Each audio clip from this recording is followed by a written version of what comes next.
예상된 일이긴 합니다만 일본이 노골적으로 움직입니다. 일본이 한국의 G7 입성 반대를 공식적으로 진행하는 것으로 보도가 나오고 있습니다. 일본 정부는 주요 7개국 G7 정상회의를 확대해 한국을 참여시키는 구상에 관해 반대 의사를 표명했다고 교도통신이 복수의 미일 외교 소식통 발언을 근거로 28일 보도했습니다. 이미 트럼프 대통령은 문재인 대통령과의 전화상 대화를 통해서 한국의 G11 참여를 독려한 상황이었습니다. 트럼프 대통령은 당시에 한국의 참여는 당연하고 브라질의 참여는 어떻게 생각하냐는 의견까지도 물어왔습니다. 따라서 트럼프 대통령의 의중 가운데 대한민국은 선진국 연합체인 G7에 한국이 이미 자리하고 있는데 일본은 트럼프 대통령의 구상에 대놓고 반대를 선언하며 한국을 저지하러 나온 것입니다. 앞으로 G7, G11이 어떻게 될 것인지에 대한 전망과 일본의 한국 관련 최근 동향을 살펴보도록 하겠습니다. 첫 번째, 겉으로는 안 그런 척, 이미 반대 작업 진행 중.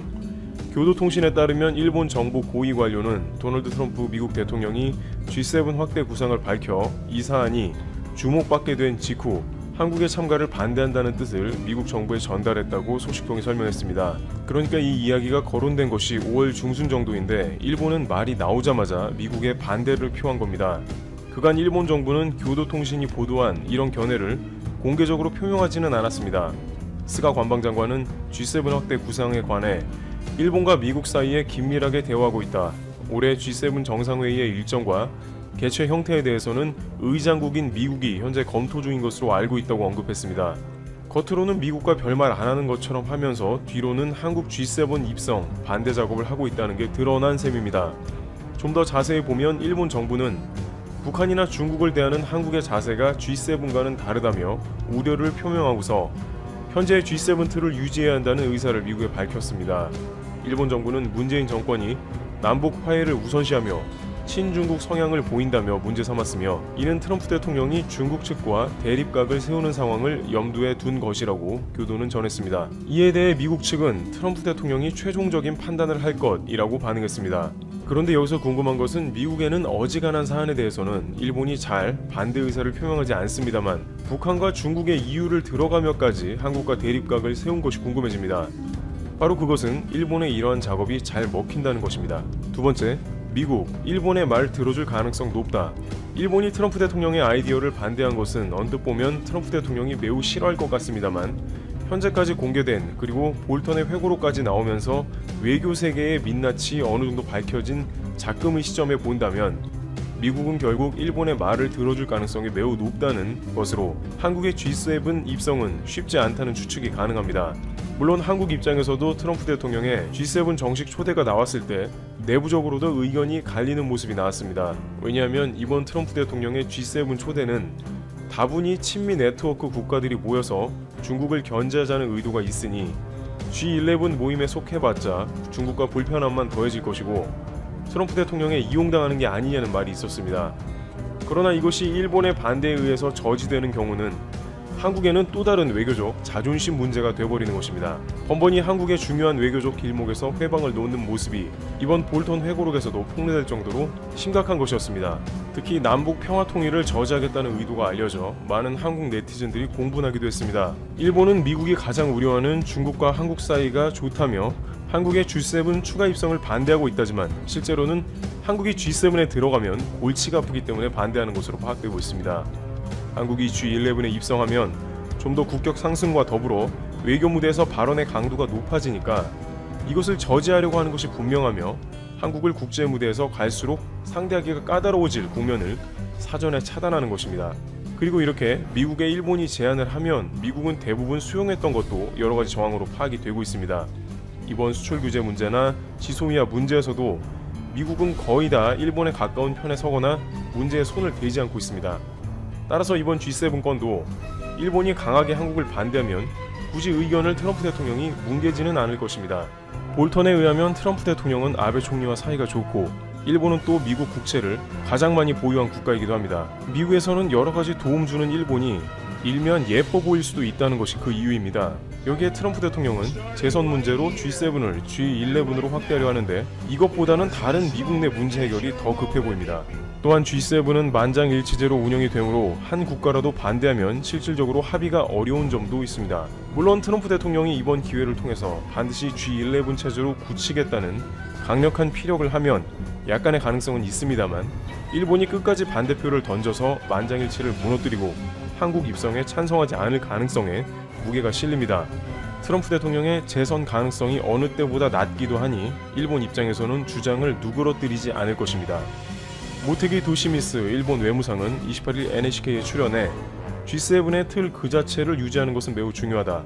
이것이 전체의 컨센서스, 의견 일치 합의가 아닐까 생각한다며 G7 확대 구상을 부정적으로 생각한다는 견해를 표명했습니다. 게다가 일본은 현재 한국과 역사 관련한 문제에 정면으로 충돌하며 가짜뉴스를 다발로 생성시키고 있습니다. 이런 맥락은 G7 입성을 저지하는 또 하나의 결정적 이유 중 하나가 될 것입니다. 세 번째, 일본. 한국과 끝까지 가려고 하나. 일본은 지금까지 다양한 한국 관련한 날조 기사를 내보내 국내외의 지탄을 받아왔습니다만 최근에는 그러한 강도와 횟수 및 분야가 매우 넓어지고 다양한 모습이 등장합니다. 특히 이것을 한국 정부와 엮어서 공격하는 모습이 나왔습니다. 바로 일본의 한 언론이 아베 신조 일본 총리와 역사 왜곡을 비판해온 사이버 외교사절단 반크를 허위로 보도해 논란이 된 것입니다.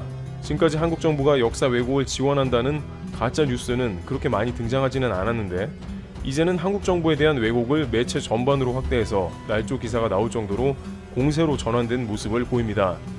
일본 온라인 시사 경제지 재팬 비즈니스 프레스는 25일자 WTO 제소 한국에 너무 관대한 일본의 자세라는 제목의 기사에서 방크는 마른 모래가 물을 빨아들이는 것처럼 거짓의 역사를 침투시킨다면서 이 단체는 한국 정부로부터 연간 20억 엔 이상의 예산을 받으며 100여 명의 연구원을 두고 있다고 보도했습니다. 방크 대표로는 장관급 인물이 선임되고 2005년께 일본의 국제적 위상을 실추시키는 디스카운트 재팬 운동을 시작했다고 썼습니다. 그러면서 방크는 진주만 공격, 중국 난징 위안부 문제, 강제징용 피해자 문제 등 일본을 세계로부터 고립시키려고 온갖 역사의 거짓말을 꺼내 대일 역사 포위망을 만드는 등 일본을 깎아내리는 것이 공식 목적이 됐다고 전했습니다.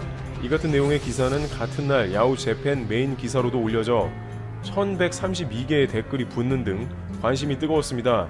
댓글 내용도 하나같이 한국 정부 및 반크에 대한 비판 일색임은 말할 것도 없었습니다. 그렇지만 실제 반크 연구원은 5명이고 정부로부터 예산 지원을 거의 받지 않고 있습니다. 15만 명의 청소년, 청년 회원이 자원봉사로 참여하고 있으며 1,000명의 정기 후원자 도움과 다양한 민간 협력 기관의 협력 기금으로 운영됩니다. 사무실 규모는 66제곱미터, 대략 20평 밖에 되지 않습니다. 그런데 이 매체가 방크를 허위 보도한 이유가 있을 것입니다. 그것은 최근 이 단체가 SNS에서 배포한 강제징용 왜곡 비판 포스터 때문이라는 의견이 나오고 있습니다. 방크는 아베 신조 일본 총리를 거짓말을 반복하는 피노키오에 비유해 포스터를 제작해 SNS로 전 세계에 배포했습니다. 박기태 방크 단장은 이 매체를 우리 한국의 정부 예산을 받는 대규모 단체로 둔갑시켰고 한국 정부의 뜻인 것처럼 포도해 일본인들을 분개하도록 만들고 있다고 설명했습니다. 그러면서 일본 언론이 반크와 관련한 정보를 왜곡하는 것은 국제사회에 진실이 알려지는 것이 두렵기 때문이라며 하지만 신경 쓰지 않고 더 적극적으로 일본 산업유산, 세계문화유산 등재 취소 운동을 펼쳐나가겠다고 말했습니다. 역사적 사실이 알려지는 게 두려운 일본 당국은 결국 한국이 G7에 입성하면 이와 같은 문제가 더욱더 불거질 것을 매우 우려하는 것으로 판단되고 있습니다. 만약 한국 정상이 G11 회의에서 일본이 역사적으로 왜곡을 하고 한국에 진정한 사과를 하고 있지 않다고 하면 일본 입장에서는 크게 당황할 수밖에 없습니다. 작년에 아베 총리는 G7 무대에서 느닷없이 한국을 비판했습니다. 한국이 없는 자리에서 G7 국가들을 대상으로 한국은 국가 간 약속을 지키지 않는 나라라며 작심 비판을 했죠. 그런데 이제 한국이 G7에 입성한다면 반대로 한국이야말로 일본의 행태에 대해서 굉장히 할 말이 많아지므로 일본은 어떻게 해서든 한국 입성은 끝까지 막아본다는 입장을 고수할 것으로 보이는 것입니다. 많은 한일 전문가들은 일본은 현재 아베 내각이 역사적 사실에 대해 끝까지 은폐하고 사과하지 않으려는 데다가 국제적으로 그러한 사실을 알리는 것을 극도로 경계하므로 한국이 G7에 들어가는 것이 가능하겠냐는 의견입니다. 일본의 최근 우익신문 기사를 보면 더욱더 그러한 성향이 자세하게 드러나고 있습니다. 네 번째, 일본 언론 한국 역사 왜곡 멈춰라 적반하장.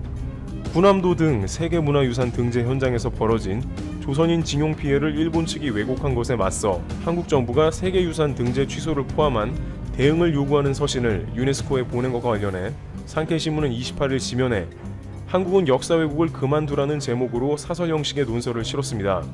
산케이는 한국 측의 비판은 잘못됐다면서 국민징용령의 근거에 1944년 9월 이후 일을 한 한반도 출신자가 있었던 것은 사실이지만 한국 측이 말하는 것과 같은 강제 노동은 아니다고 주장했습니다. 또 임금 지급을 동반한 합법적인 근로 동원에 지나지 않으며 내지인 일본인과 마찬가지로 일한 것이라고 강조했습니다. 그러나 이미 해당 문제는 국제기구에 의해서 논의가 끝난 바가 있다고 전해집니다. 국제노동기구 ILO는 일제강점기 징용이 사실상 불법 노동이라는 견해를 이미 오래전에 밝혔습니다. 당시 ILO는 동원된 피해자 개인의 배상을 위한 조치도 이루어지지 않았으며 한일 청구권 협정에 따라 일본이 한국에 지급한 자금 등 이른바 국가 간 지불이 피해자의 상처를 치유하기에 충분하지 않다고 평가했습니다. 이와 같이 일본은 역사 왜곡 문제를 국제무대에서 한국과 격돌해봤자 가해자 입장에서는 불편함만 가중되므로 관련 논의를 일체 피해나가며 한국의 G7 입성을 극렬하게 반대하는 모습이 나오고 있습니다.